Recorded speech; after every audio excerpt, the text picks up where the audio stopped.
بسم اللہ الرحمن الرحیم۔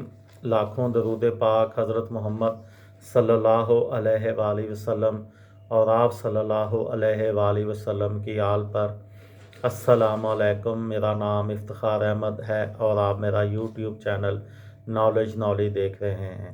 کل میں نے ایک ویڈیو بنائی تھی 20 منٹ کا بادشاہ اور 1 گھنٹے کا وزیر اعظم، اسی سلسلے کی یہ اس کا دوسرا حصہ ہے۔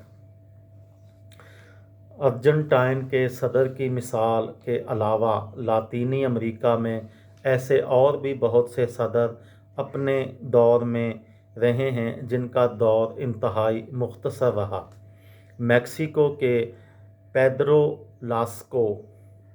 لاسکورین فوجی بغاوت کے دوران آدھے گھنٹے سے بھی کم دیر کے لیے صدر رہے۔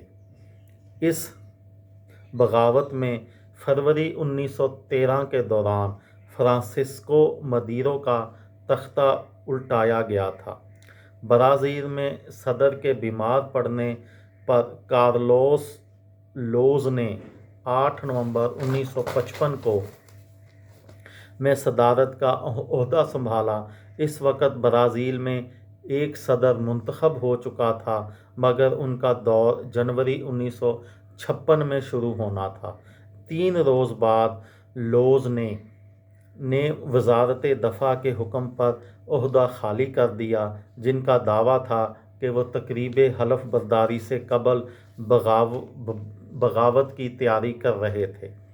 سینٹ نے ایک رہنما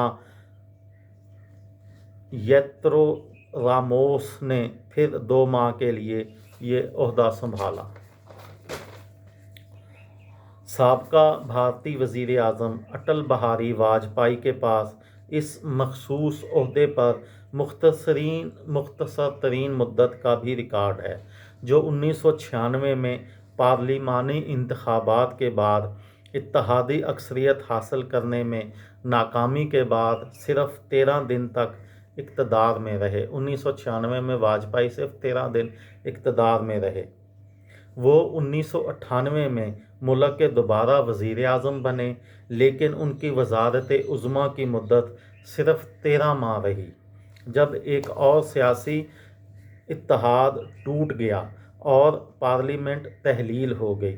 تاہم واجپئی کی پارٹی بھارتیہ جنتا پارٹی نے ایک بار پھر آنے والے انتخابات میں اچھی کارکردگی کا مظاہرہ کیا اور وہ 1999 سے لے کر 2004 کے درمیان تیسری مدت میں بالآخر 5 سال کے لیے بھارت کے وزیر اعظم رہے، پہلی بار 13 دن اور پھر 5 سال۔ اب بات کرتے ہیں بادشاہوں کی۔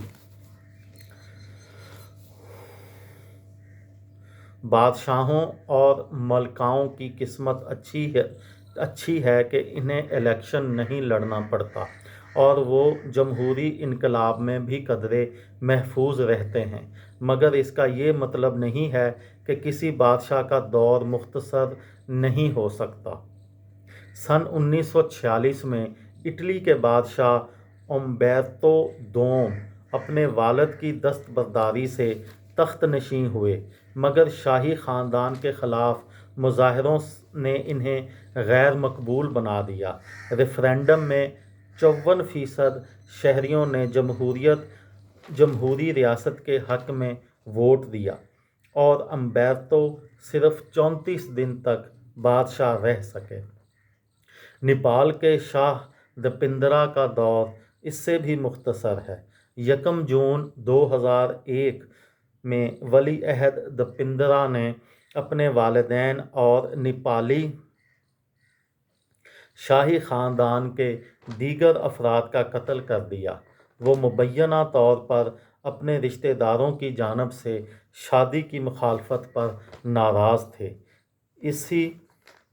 اس قتل کے بعد دپندرا نے خود کو گولی مار کر خودکشی کی کوشش کی۔ وہ خود کو مارنے میں ناکام رہے اور کوما میں چلے گئے۔ ان کی موت 3 روز بعد ہوئی۔ اسی دوران تکنیکی اعتبار سے دپندرا اس وقت بھی نیپال کے بادشاہ تھے جب وہ کوما کی حالت میں تھے۔ مگر سب سے قلیل مدتی دور فرانسیسی بادشاہ لوئس 12 کا رہا ہے۔ 2 اگست 1830 میں والد کی دستبرداری کے بعد تخت نشین ہونے والے لوئس 12 کو شاہی خاندان کے خلاف ان کے تخت نشین ہونے کے بعد شاہی خاندان کے خلاف بڑے پیمانے پر مظاہرے شروع ہو گئے۔ لوئس صرف 20 منٹ بعد اپنے بھانجے ڈیوک آف لورڈو کے حق میں دستبردار ہو گئے اور وہ صرف 20 منٹ بادشاہ رہے۔ یہ تھی میری آج کی ویڈیو۔ کسی دوست کو، کسی بھائی کو، کسی بہن کو فائدہ ہو تو مجھے دعاؤں میں یاد رکھیے گا۔ دل دل پاکستان، جان جان پاکستان۔ السلام علیکم۔